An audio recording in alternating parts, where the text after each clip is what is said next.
Welcome back to another episode of the What We're Watching podcast. I'm Megan. And I'm Jeni, and today we're talking about 27 Dresses. Yay. I love this one. I feel like this movie is one that you probably watched a ton. Yes. Just based on your other movie choices. Yes. I was very in the late 2000s, early 2010s era of rom-com. This was like right in the middle of that. Yeah, and I think I didn't watch this one until I was, I don't know, maybe in college. Maybe an adult already. And I love it. I love this movie. I think it's so cute. I'm not gonna lie, I procrastinated watching this because I just was prepared to be disappointed. Because I hadn't watched it in so long. And I was nervous that the whole premise was just going to be about her desperately wanting to get married and that wasn't going to age well.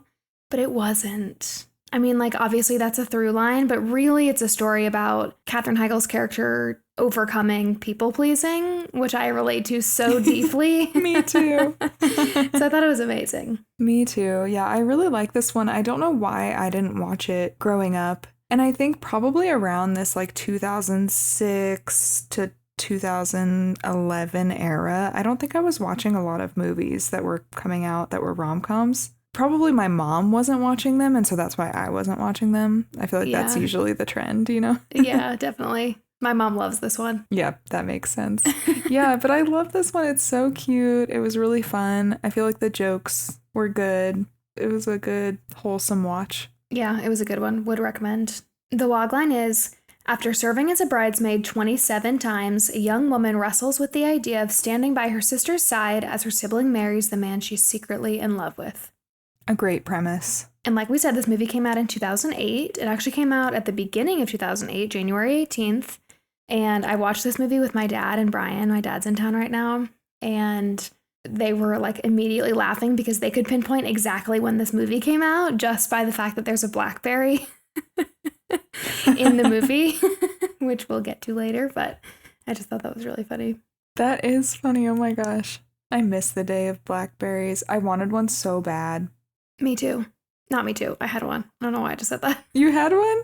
Yeah, I had one. Oh, I wanted one. I had one right before, like right when people started getting iPhones. I got a BlackBerry because I liked that it had a full keyboard. I thought that was cool. And it was cool. With a BlackBerry, could you like rub off the keys from texting too much? It didn't happen to me. I think because I had a text limit. Like I had like the only a certain number of characters and you could send like 200 texts a month or something. Because I remember I had one of those phones. I think this was my first phone ever. On the front, there was the keypad that you had to, you know, go ABC to actually text. But then if you slid it open and turned it to the side, then it had a keyboard. Those were cool phones. I remember those. They were super cool. And that keyboard had no letters on it by the end. So you guys will recognize the team behind this movie. It was directed by Anne Fletcher, who also directed The Proposal, which is another one that I love. I would love for us to cover that at some point. Let us know if you guys want it. And she actually is also a very talented choreographer. She was the choreographer for Step Up, Ice Princess, The Wedding Planner, and many more. Wow. Very cool. And then this movie was written by Aline Brosh McKenna. And she also wrote The Devil Wears Prada, Cruella, We Bought a Zoo, Your Place or Mine, and a bunch of other things. And she also created and show-ran Crazy Ex-Girlfriend. That's a really good list. Have you seen Cruella? Yes, the Emma Stone movie. Yes. So surprised. I actually loved it. Yeah, I thought it was good. Yeah, I wasn't expecting much, and I feel like people don't talk about that one, but the writing was good, so it makes sense that she also did The Devil Wears Prada. Yeah, I feel like this writer and director are very up our alley, so it makes sense. Should we talk about the cast? Let's do it. Let's talk about Katherine Heigl, who plays Jane. You guys know and love Katherine Heigl. She was in Grey's Anatomy, Knocked Up, Firefly Lane, Suits, One for the Money. The list goes on and on. We love her. And she has an interesting personal life that I didn't know a lot about before, but now she actually lives on a ranch in Utah. That was the first thing I learned about her, and I thought, that's interesting. I wonder if she's Mormon. Because it's not every day you hear about celebrities living in Utah. And she was raised Mormon. Her parents actually converted to Mormonism when she was 8. And she credits the church for helping her parents through the grief of her brother, who passed away, I think, around the time that she was 8, and they converted. But she no longer practices, and she has spoken out about carrying a lot of religious guilt associated with all the strict rules in Mormonism, which I think is a pretty common sentiment for people who have left the Mormon church. Mm-hmm. So that was interesting. That is interesting. I love that she lives on a ranch in Utah. Isn't that fun? That is fun. Was she born in Utah or no? I don't know, actually. I would want to live on a ranch in Utah if I was a celebrity who had a ton of money and could afford help on the ranch. Oh, totally. She's married to a man named James Kelly, and he is a musician and singer-songwriter. And they actually met on set for one of his music videos in 2007, and then got married a couple years later in 2009. And they're another very private Hollywood couple, which I know we love to talk about. They keep everything pretty under wraps. They actually have 3 kids together. Their kids' names are Nally, which I think is her nickname, but everywhere I could find, that's just what they call her. It stands for Nancy Lee, and Adelaide. And both of those girls are adopted, and then they also have a son named Joshua. Katherine has said before that she and Josh talked about how they wanted to adopt before they were even engaged, and her older sister is actually adopted from Korea. And so their oldest, Nolly, is also adopted from South Korea, which is cool. Oh, so Catherine's sister is also adopted. Yep. Okay, got it. I found a quote from an Instagram post that she posted on the 10th anniversary of 27 Dresses. And she said, "At the time, I was a 28-year-old gal planning her own wedding and wearing Invisalign to correct my snaggle teeth for the wedding pics. Now I'm a 39-year-old mother of 3 celebrating 10 years of marriage and letting my snaggle teeth make a comeback because I ultimately liked them better that way." Oh, wait, that is so great because I was wondering when I was watching this movie, I was like, she looks very different now. And I pinpointed that it was her teeth and that I loved how much character her smile, her natural smile gave her. Yeah. And that's really cute to hear that she wants to embrace her old teeth again. That's great. Yeah, I think it's really cute. It always kind of makes me sad when celebrities get their teeth fixed or get veneers or something and they had perfectly fine teeth to begin with. Mm-hmm. It's not my right to comment on that. And, you know, if they feel more confident with a different set of teeth, that's totally fine. But I don't know, there's just people like the guy who plays Finnick Odair in Hunger Games had the cutest smile. Ian Somerhalder had the cutest smile. All of these people had such cute smiles, and then they changed them, and it made me really sad because it kind of changed their whole vibe. Yeah, agreed. I totally agree. I love when a celebrity it sounds so cheesy. I was about to say, I love when I feel like a celebrity looks like us, you know? And when they just like when they fix everything, which, like you said, I'm totally fine with if that's what they want to do. But it is sometimes a little bit like I identified with that person because they had XYZ thing like me, and then they changed it, you know? Yeah, it's like you didn't have to do that. You were beautiful the way you were. And Katherine Heigl knows it. Yeah. Yeah, gorgeous. But that's a sweet quote. I really like that. And then we have James Marsden, who plays Kevin. You guys know him most recently from Jury Duty. I feel like everyone was talking about him the last year or two because of that show. Also Enchanted, Dead to Me, X-Men, The Notebook, Hairspray, and many other things. And he actually has a wild story of how he got into Hollywood. I thought this was really interesting. So he went to Oklahoma State for broadcast journalism for a year, and then on family vacation in Hawaii, he met Kirk Cameron and Candace Cameron Burr, who plays DJ Tanner. I'm sure you guys know her. Oh. And so he met them on vacation, and they invited him to visit them in LA, and he ultimately ended up leaving school after about a year to move to LA to pursue acting. Okay. We've talked about pretty privilege before. Do you think DJ and her brother were like, hey, you're a very attractive man. You could make it in Hollywood. Come visit us. Probably. And I don't know all of the details of was he going to do that anyway? And it was just coincidence that he met them. Did they actually have nothing to do with him, making it in any way? This is just a funny story. But in my mind, it's exactly what you said. They met him teenagers sometimes meet on vacation. And then they were like, oh, you should totally come visit us. And he was like, yeah, I'm going to definitely do that. And then he goes to LA and they're like, you could do this. And then they were right. That's going to be our headcanon of what happened. Yeah. So he was married to Mary Elizabeth, who went by Lisa Lindy, who was an actress from 2000 to 2011. And they have 2 kids named Jack and Mary James. And he also has a son named William with his ex-girlfriend Rose Costa. And when asked about fatherhood, he gave this quote that says, "Of all my achievements in life, being a father is the one thing I'm most proud of. It's the most fulfilling. I'm always self-deprecating, but I don't have a problem saying that I'm a great dad." That's very sweet. Yeah. Love that. And then since 2015, he's reportedly been dating the British singer-songwriter Emma Dane. I believe that's how you say her name, but she goes by her stage name, Edie. I feel like I've heard of Edie before. I think that's how you say it. I might be totally butchering that. If you guys are fans of her, sorry. We try our best here. And then we have Malin Ackerman, who plays Tess. Now, we talked about her in our couples retreat episode, so this will be a little refresher for anybody who listened to that one. But she's also in The Proposal. She plays Gertie, Ryan Reynolds' like high school love interest that still lives in Alaska. You guys might remember her from that. She's also in The Heartbreak Kid, Watchmen, Billions, Harold and Kumar Go to White Castle, and so many more. And she was actually born in Stockholm, but raised in Toronto. She looked so different to me in this movie as a blonde versus Couples Retreat, which we just watched, where she's a redhead. Yeah. Although I heard she's a natural blonde. I believe that. Mm-hmm. It suits her very well. It is interesting because she does play such a like girl next door character in Couples Retreat and in The Proposal.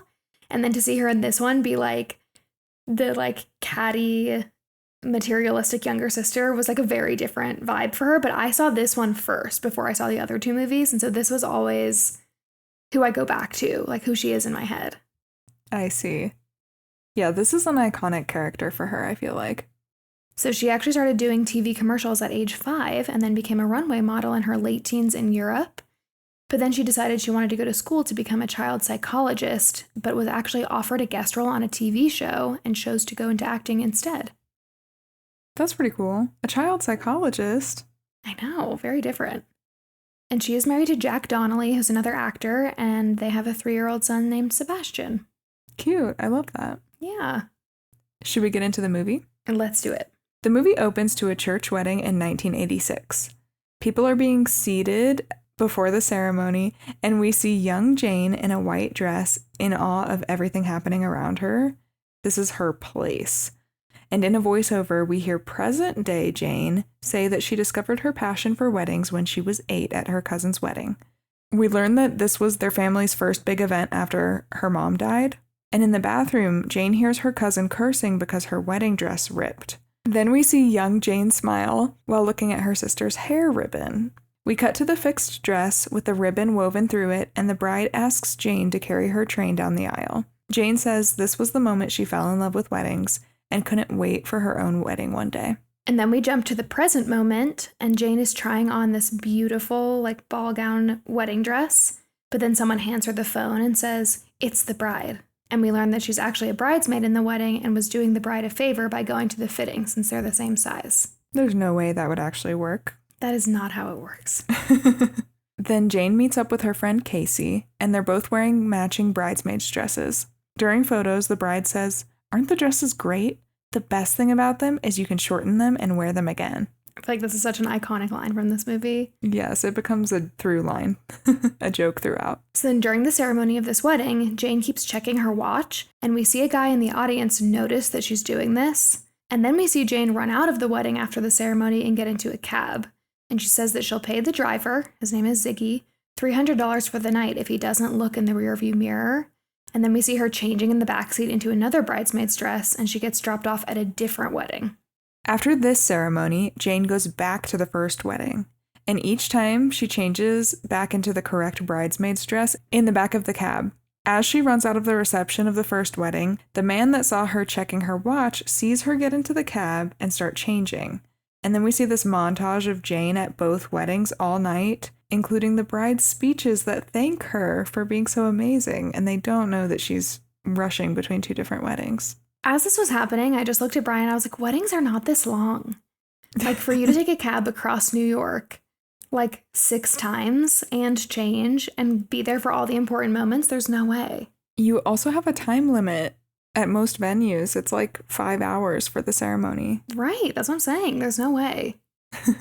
Then we see one of the brides toss a bouquet and all of the girls like rush into the middle of the dance floor to try to catch it, and Jane gets knocked to the ground. And she wakes up with the guy, this is the guy that's noticed her a few times, standing over her. And this is Kevin, played by James Marsden, and he helps her up and brings her outside to get a cab. He rides home in a cab with her and says, "I loved your thong, by the way." He also tells her he figured out that she was in 2 weddings in one night. He asks how she stands it, and we can tell he clearly hates weddings. Jane gets out at her apartment and she accidentally leaves her planner behind in the cab, and Kevin finds it. And he flips through and he finds so much wedding stuff. There's wedding menus, there's different bridal appointments, and you can also see that she just has a bunch of weddings scheduled in her planner too. Then we cut to Jane upstairs in her apartment, stuffing her latest 2 bridesmaids' dresses into a closet that is filled with like fluffy, tulle, different colored other bridesmaids' dresses. And we see her just settle in for the night, and she reads the wedding section of the paper. So she's obsessed. That's what we've learned so far. Also, this was just so classic, like 2000s rom-com, where there's a girl that has a job where it would be completely unrealistic to have this massive fancy apartment in Manhattan, and yet she does. Yep. But I love it. That's why I love it, you know? With an entire closet just dedicated to these dresses. Yeah, exactly. In my mind, she actually doesn't have another closet. Her other clothes are like in a dresser or they're like shoved somewhere else. Just this is so important that this gets the closet space. Yeah. Yeah, I could see that. And then we see Kevin the next day at work for the New York Journal, and we find out that he is the one that writes the wedding column. And fun fact, actually, the New York Journal was a real newspaper from 1937 to 1966. Oh, cool. Shout out Brian for that fun fact. How did he know that? He didn't. The second the like sign for Kevin's work came up on screen, Brian was like, "That's not a real newspaper. I gotta look that up." And it used to be. But also, why would he expect it to be a real newspaper in a movie? I have no idea. Gotta love it. Yeah. Jane and Casey walk into work. And Casey, isn't she played by the best friend in 13 Going on 30? Yep. I believe the actress's name is Judy Greer. That's right. That's right. We talked all about her in our 13 Going on 30 episode. And she's the same vibes in this episode. Same person. Minus the evilness, same person. Yeah. She's nice now. Mm-hmm. I love her as the best friend character, though. So they go into work, and Jane asks the office receptionist, Gina, for several things, but she is no help. Also, Gina is the girl from Don't Trust the Bee in Apartment 23. 23? Yes. You're totally right. I didn't recognize that at all. Yeah, you're totally right. And she's Jessica Jones. It's Kristen Ritter. I always forget her name, but yes, Kristen Ritter. And her name, like if you know how if you pause a movie on Amazon, it'll like show the actors and their character name. Her character name is Gina the Goth. I love that. Yeah. So yeah, Gina the Goth is no help. But Jane isn't mad and just says she'll do it herself. You can tell they kind of get along. It's not that she's like a mean receptionist. She's just, just kind of doing her own thing. And so we can tell this is the norm for Jane to just do things by herself. And then we also find out that Jane is the boss's assistant. Then we flip back to Kevin at work, and Kevin is pitching a story on Jane to his boss. He found out that she's been in 7 weddings this year alone by reading her planner that he took from the cab. His boss reluctantly agrees to let him do the story when Kevin says that he's going to quit because he hates writing the wedding column. But she says if she doesn't like the story, then he has to go back to the weddings. Also, sorry to bring up another cameo, but that one, his boss, is the lady from The Office. I don't know any of their names. Yes, she is from The Office. She's also from 17 Again. Melora Hardin. That's her name, but I was excited to see her in here. Then back to Jane. Jane and Casey talk at work, and Casey pokes fun of Jane for being in love with her boss, George. And then a delivery man drops off flowers for Jane, but there's no note. And Casey says, "Please don't tell me you think these are from your dream guy," which would be so inappropriate. Mm-hmm. I just love Casey, aka Judy Greer, as the cynical best friend. She just does such a good job. It's so funny. Yeah. So then we see George, Jane's boss, arrive to work, and this like dreamy rom-com music plays in the background. And Jane goes through and confirms his schedule for the day, and he keeps complimenting her for being so on top of everything. We just repeatedly are getting the sense that Jane does everything for everybody all the time, and everyone expects this of her. So I feel like that's a good baseline for you guys. I'm sure if you've seen this movie a million times like me, you know that. And then George says, "Did you put that breakfast burrito on my desk?" And she says, "I thought you might be hungry." And he says, "That's why I love you," and goes back into his office. And she just goes, I love you too. And Casey slaps her in the face.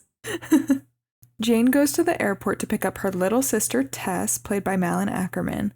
We find out that Tess has been traveling for the last 6 months. And when they get to Jane's, Tess picks up a framed photo of their parents' wedding and says she was her mom's age when she got married. She also comments on how much she doesn't like her mom's wedding dress, but Jane says she thinks it was perfect. Tess also asks about all the wedding newspaper articles that Jane has saved all over her apartment, and Jane says that she only keeps the articles from one writer, Malcolm Doyle.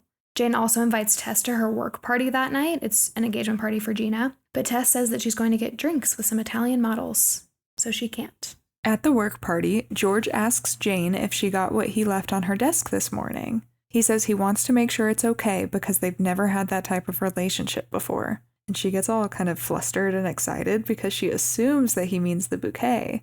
And Casey tells her to confess her feelings for George. But just as Jane is walking over to him, she spots Tess. And Tess gets to George at the exact same time. And George introduces himself to Tess and says that Jane is his assistant and does everything for him. Tess says, lucky her. It's very flirty. And George says, as if I don't take enough advantage of her already, I left my dry cleaning slip on her desk this morning. And Jane's face falls, and George asks Tess if she wants a drink. Tragic. Indeed. Also, there's some trains going by outside my window, so I'm sorry if you guys can hear this. I'm moving out of this apartment in like a week and a half, and I can't wait because there's always so much noise outside.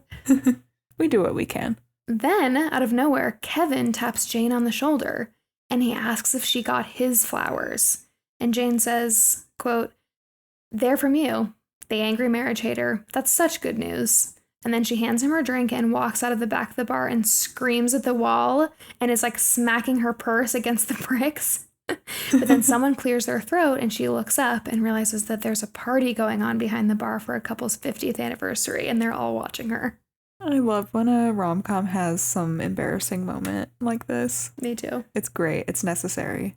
Back in the bar, Kevin hands her the planner, and that's how he knew that she'd be here tonight. She gets really mad that he read her planner, but he asks if she wants a drink. She looks at Tess and George flirting and says no.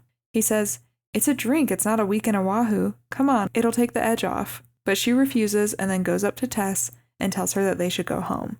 Instead, Tess turns to George and says that they should go out dancing. Back at home, Jane is freaking out. It's 3 a.m. She gets out of bed because Tess is still out and just like gives up on trying to sleep. So she turns on all the lights in her apartment and we just see a montage of her reading magazines, doing work, doing crunches, cleaning the kitchen. And she keeps looking over at the door and imagining what Tess is going to say when she gets home and how she's going to respond. It's very funny. I feel like this is me whenever I have plans 6 hours later. Yeah, me too. I feel like I can't do anything else. I have to just like wander around the house and pick up things. Me too. My whole day is just like on pause until the plans happen. Yeah. 100%. When Tess gets home, she says that she had the best night ever and they're having lunch tomorrow, she and George. She asks Jane to tell her all about George. And Jane starts gushing about him. And then when she realizes that Tess is loving this and loving everything she's saying about him, she says, "But he is flawed," and says that he doesn't always wear socks with sneakers. She's just like grasping for anything negative.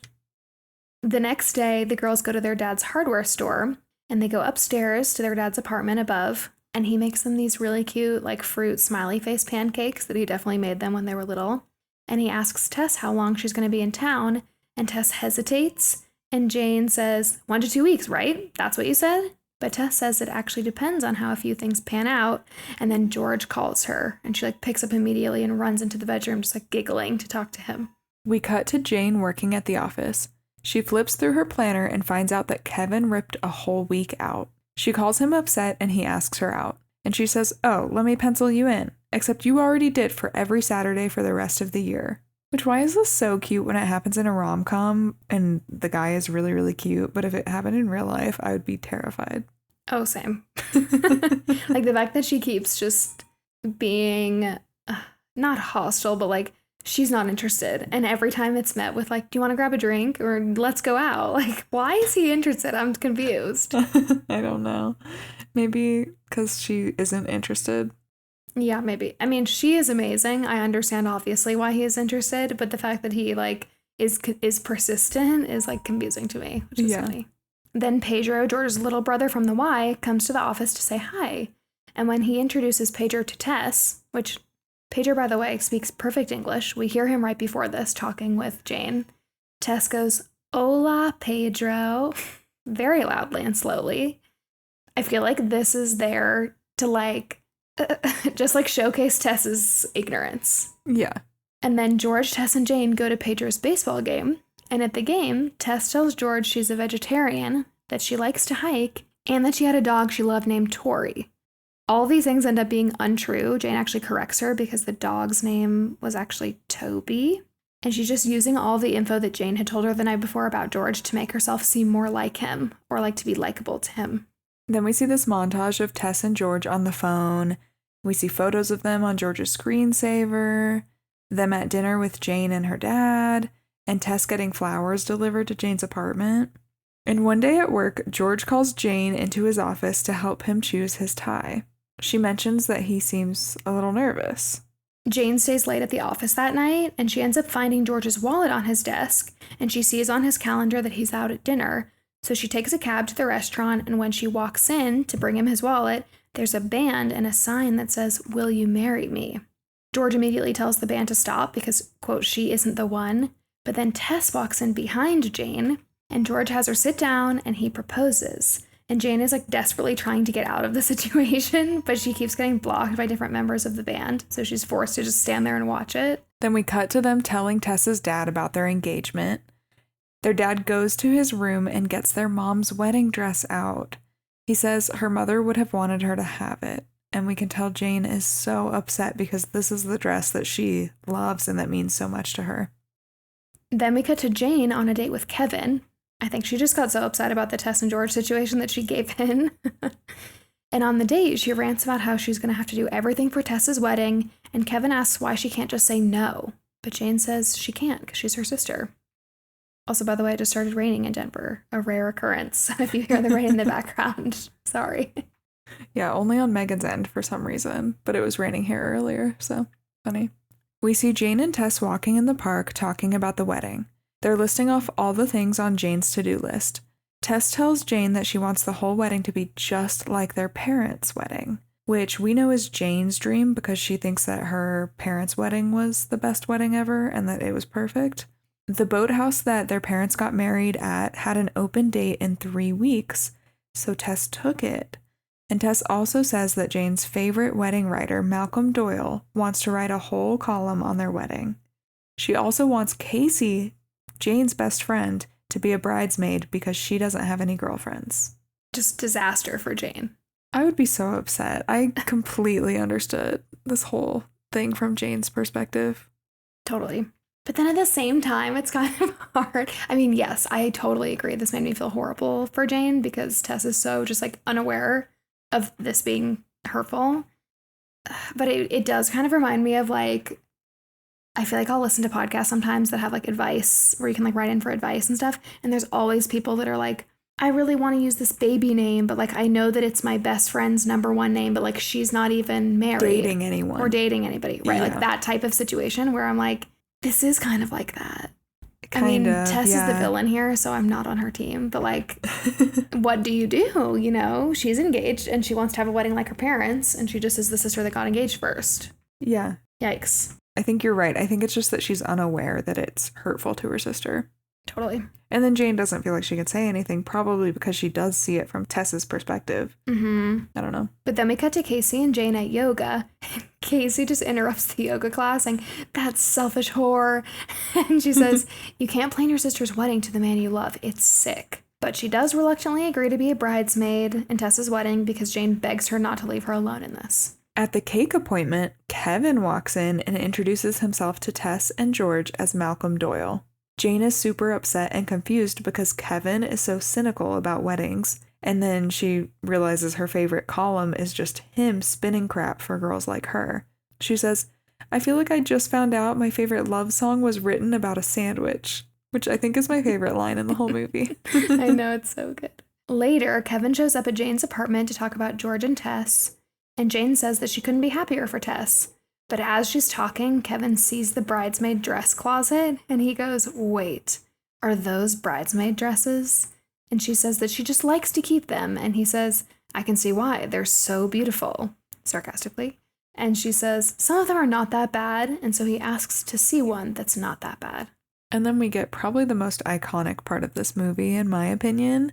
Mm-hmm. We get a fashion show. Jane puts on all the dresses while Kevin takes pictures of her. He says, 27 dresses, you've got to be kidding me. And she says, "I don't care if I have to wear a funny dress. It's their day." She says one day it will be her day and that Kevin just doesn't get it. Then we fast forward to another day, and Jane goes to George's apartment and finds out that Tess is having Pedro clean it. Tess tells Jane not to tell George because it's their little secret. And she makes something up about how she's helping him start a side hustle. Icky. I didn't really understand her logic with this either. It's No. just kind of weird. Then Jane and Kevin go registry shopping for Tess. Kevin is being cynical again, and Jane asks, "Did you have your own wedding and your wife left you or something?" And then he gets really quiet and he says, "Bingo. His wife left him for his roommate from college." Yikes. So now we kind of see why he is the way he is about weddings. Then we're back at the New York Journal, and Kevin's boss says that she likes the piece that he's writing on Jane, which, by the way, Jane has no idea that he's doing this still. His boss says that they're going to run it this Sunday. Kevin says it's not perfect yet and asks if they can hold the story for a week so that he can work on it. He says there's a lot more to her than the bridesmaid stuff, and he knows that he can make the article better. So finally, she does agree that she can hold it for 1 week. Kevin needs to talk to Jane, and he finds her at the wedding tasting with George. Tess couldn't go because she was getting her hair done. He sees them getting along and having a great time, and remember that Jane is in love with George, so she's loving this. This is as if she is having a tasting with who she wanted her husband to be. And George asks Jane what she likes most about weddings, and she says that it's when the bride walks down the aisle. She loves looking at the groom. Kevin ends up riding home with Jane after the tasting, and they're stuck in this torrential downpour, and he's giving her so much crap because he can tell that she's in love with George. He figured it out watching the two of them together. And so she gets mad as he's talking and she starts driving faster. And they end up hydroplaning and the car gets stuck in the mud. And they don't have any service, so they walk to a nearby bar, but the payphone at the bar is dead, so they're stuck. Jane asks the bartender to use his phone, but Kevin just sits down and orders a drink, and he says there's no way they're going to get a tow back to the city tonight, so they might as well sit down. They start talking, and Jane mentions his column on the Keller wedding because it moved her to tears. It was one of her favorites, but Kevin says that he doesn't even remember it. We cut to them later, and they're both drunk, and Jane says there has to be one thing Kevin likes about weddings. He says that when the bride makes an entrance, he likes to look back at the groom. And she says that's her favorite part, too. And he didn't hear this, right, when she was telling this to George? Nope. Yeah, so it's kind of sweet. Then what I think is probably the other most iconic scene from the movie happens, other than the fashion show, and that is when Benny and the Jets starts playing in the bar, and they both just loudly, drunkenly sing the wrong words, and they have the best time making fun of each other for saying the wrong thing. And by the end of the song, they're dancing on top of the bar, and everyone there is singing. It's like a big crowd. It's really fun. And when the song ends, they jump down from the bar, and Kevin turns to her and says, "I cried like a baby at the Keller wedding," and they make out. So he did remember. So this is cute because we just find out it's totally a front that he puts up. They hook up in the car and they both end up sleeping there. And in the morning, Kevin brings her coffee and says that he called the tow truck. They go to a diner for breakfast and the waitress says, "Hey, you're that girl from the paper." She hands Jane a newspaper and the headline says, "Always, always, always a bridesmaid." It's a big article on Jane that Kevin wrote and that he didn't know was getting published. It has all of the photos of Jane in the different bridesmaids' dresses, and Jane storms out of the diner. We cut to Kevin walking into his office, upset that his boss didn't hold the story like she said she would. But she says, "I gave you 24 inches in the Sunday paper. You should be saying I love you." This is giving such How to Lose a Guy in 10 Day vibes to me. Yes, these two movies are very similar, and I think that's why at the beginning of the episode, I asked you if this was one that you had watched a lot, because it really gives me the same vibes as that movie. Mm-hmm. We see Tess screaming at Jane, saying, "How could you do this to me?" because Kevin called her a bridezilla in the article. At work, George is upset on behalf of Jane and tells her not to apologize. He just wants to make sure that she's okay. Then we see Jane go to Tess's dress fitting, and Tess says that she's decided to forgive her. She also tells Jane that she wrote her a script for her speech at the rehearsal and asks her to put together a slideshow of family photos. Then Tess puts on the wedding dress, and it looks nothing like their mom's dress. Tess says that she used pieces of her mom's dress here and there. And Jane is devastated that Tess cut up their mom's wedding dress, which this is where I was like, oh, no. This is horrible. Yeah, devastating.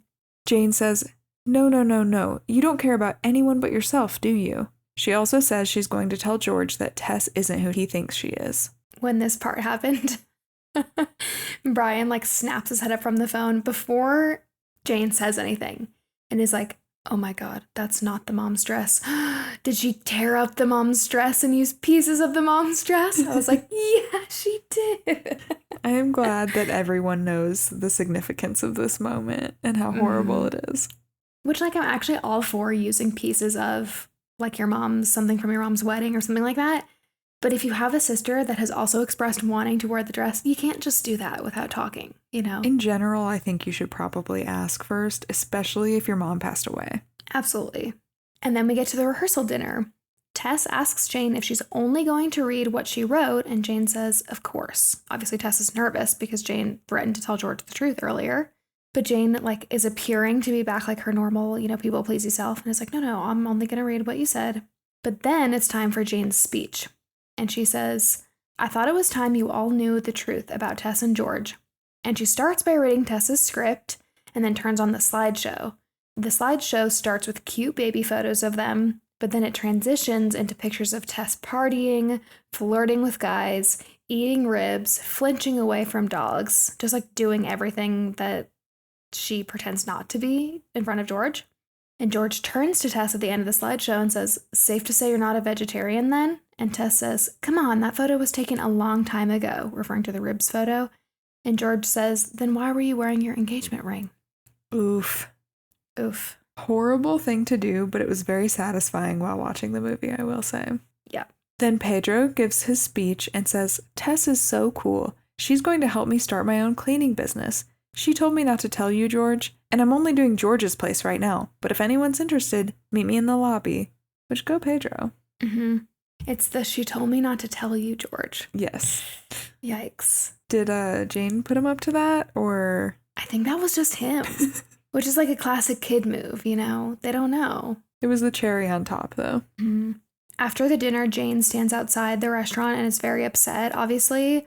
She's also partially upset because Casey has a conversation with her where she's just like, that was not the right thing to do. If it was the right thing to do, you would feel better about yourself right now, but you basically just unleashed 20 years of resentment onto both of these people on a very important day for them instead of just pulling them aside. And so she feels horrible. And she's standing outside the restaurant, and Kevin walks up to her and says, for the first time, you were not just the perfect bridesmaid. You actually stood up for yourself. And he says that he came tonight because he knew it would be hard for her and he wanted to be there for her. He also apologizes for writing the article, and he says that she deserves to be taken care of for a change. And then he gives her a BlackBerry so she doesn't have to carry around a planner anymore. Which to me, I'm still such a paper girl that I would have both. Oh, totally. Yeah. When he did that, I was like, this is not a replacement for most people. I understand that that's nice, but she probably doesn't have a planner because she can't afford a BlackBerry. It's probably because she likes to write in a planner, but whatever. She seems like a girl who would like to write in a planner. Yeah. It's a nice gesture, though. Kevin's boss tells him the story got a great response and that he doesn't have to write about weddings anymore. But instead of being excited, we can tell that he just feels horrible about using Jane to get what he wanted at work. And this is that classic thing that we've learned in our screenwriting classes where the character ends up getting what they wanted in the first place. And then it turns out that they actually don't want that thing anymore. And we'll see that with Jane soon also. I feel like a lot of times in those classes, we talk about what the protagonist and antagonist and any of the main characters want and what they need and how to get them what they actually need. But then they're on a journey for what they want. You know what I mean? Both things are kind of happening, and that's totally true with Kevin. Yeah, they have to realize that they don't want that thing anymore in order to grow. Mm-hmm. Then we cut to the girls' dad's hardware store, and Jane was already there talking to her dad, and then Tess comes in. And he tells them to work it out themselves, and he leaves with a customer. And Jane apologizes, and Tess goes on a rant about how Jane has always been jealous of her. And Jane says that this is so typical Tess and points out that she's not even taking responsibility for lying to George. Jane says Tess's life has always been easy and perfect. But Tess says the real reason she stayed in New York was because her boyfriend dumped her and she got fired from her job. And then George was nice to her, and she wanted to be someone who deserved him, that he respected, like Jane. Jane says, "Why would you want to be me when you get to be you?" Tess says that Jane doesn't need to take care of her anymore. And then we cut to Jane's apartment. She throws all the bridesmaid dresses out of the closet. Then Jane gets a call, and she goes into the office, and she's wearing this beautiful black dress.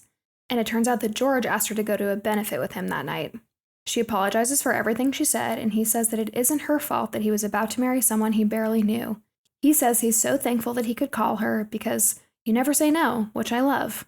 And she just looks at him, and we can tell that some flip switches inside her, like the fact that George is saying, "You never say no, and I love that about you," which is the opposite of what Kevin has been telling her this whole time, of like, you deserve to say no to do what's best for you. And she just looks at George and says, "I quit." And she tells him that she never got her own life because she always wanted to be at the office because she was so madly in love with him. And then he walks up and kisses her after she says this. And he apologizes for doing it, but then she says, "I always wanted to know what that felt like." But then she says that she felt nothing. And they both say that they didn't feel any spark. So classic case of her getting what she wanted the whole time and realizing she didn't actually want it anymore. Mm-hmm. She gets interrupted by a call from Kevin on her new BlackBerry. His ringtone is Benny and the Jets, which is so cute. She gets a taxi, and Ziggy is the driver, and that's the cab driver from the beginning of the movie.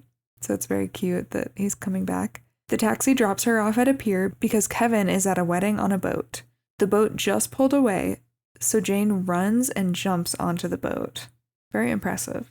Then with the help of the bride, Jane gets the mic. And she talks to Kevin once she has the mic in front of the whole wedding. And she says that he was right about her. She just didn't want to hear it.